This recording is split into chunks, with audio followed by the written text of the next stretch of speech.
DYFI Pothundi യൂണിറ്റിന്റെ നേതൃത്വത്തിൽ SSLC +2 പരീക്ഷകളിൽ മികച്ച വിജയം നേടിയ വിദ്യാർത്ഥികൾക്ക് അനുമോദനം നൽകി. ചടങ്ങിൽ സിപിഎം പോത്തുണ്ടി ബ്രാഞ്ച് കമ്മിറ്റിയും പൗരസമിതിയും കെ പ്രേമൻ എംഎൽഎയെ ആദരിച്ചു. കെ പ്രേമൻ എംഎൽഎ യോഗം ഉദ്ഘാടനം ചെയ്തു. ഇന്നിപ്പോൾ പഠിക്കുന്ന കുട്ടികളെല്ലാം വളരെ ഭാഗ്യവാന്മാരും ഭാഗ്യവതികളുമാണ്. കാരണം പഴയ കാലത്തെ അപേക്ഷിച്ച് എല്ലാ സൗകര്യങ്ങളും എല്ലാ സുഖസൗകര്യങ്ങളും എന്ന് തന്നെ പറയാം ഇന്നത്തെ പഠിക്കുന്ന കുട്ടികൾക്കുണ്ട്. കാരണം നേരത്തെ ഒരു 10-20 വർഷം മുന്നേ അല്ലെങ്കിൽ പിന്നിലേക്ക് തിരിഞ്ഞു നോക്കുമ്പോൾ പഠിക്കാൻ പോകുന്നതിലുള്ള കഷ്ടപ്പാട് വേറെ.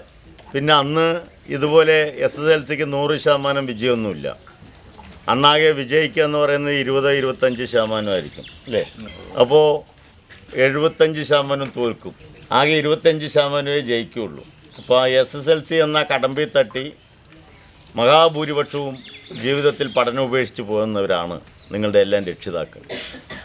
ആ രക്ഷിതാക്കളുടെ കഷ്ടവും ത്യാഗവും അവരുടെ വലിയ ബുദ്ധിമുട്ടുകൾ സഹിച്ചുകൊണ്ടാണ് ഇന്നത്തെ തലമുറയെ ഒരു കഷ്ടപ്പാട് പോലും അറിയിക്കാതെ പഠിക്കാൻ വിടുന്നത് അല്ലേ?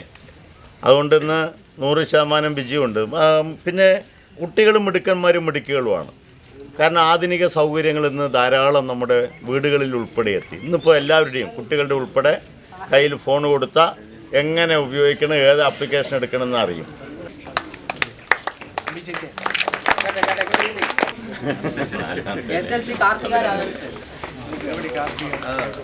അതിൻ്റെ ക്ലാസ്സിലാണ്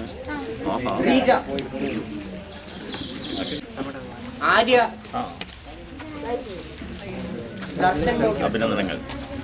ഹായ്, എവിടെ ചേർന്ന്?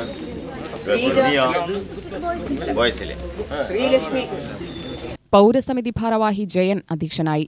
DYFI unit secretary Dhanoop, Nenmara local committee secretary Usha Raveendran, block panchayat vice president K Narayanan, ward member Manu, local committee അംഗം ഷെരീഫ്, ഡിവൈഎഫ്ഐ മേഖലാ പ്രസിഡന്റ് സുഗു, ട്രഷറർ സുജിത്, മേഖലാ സെക്രട്ടേറിയറ്റ് അംഗം മണികണ്ഠൻ, നിതീഷ്, നെല്ലിയാമ്പതി ലോക്കൽ കമ്മിറ്റി അംഗം ശിവൻ, പൗരസമിതി അംഗം തമ്മൻ എന്നിവർ സംസാരിച്ചു. ചടങ്ങിൽ സിപിഎമ്മും പൗരസമിതിയും എംഎൽഎയെ പൊന്നാടിയണിയിച്ച് ആദരിച്ചു.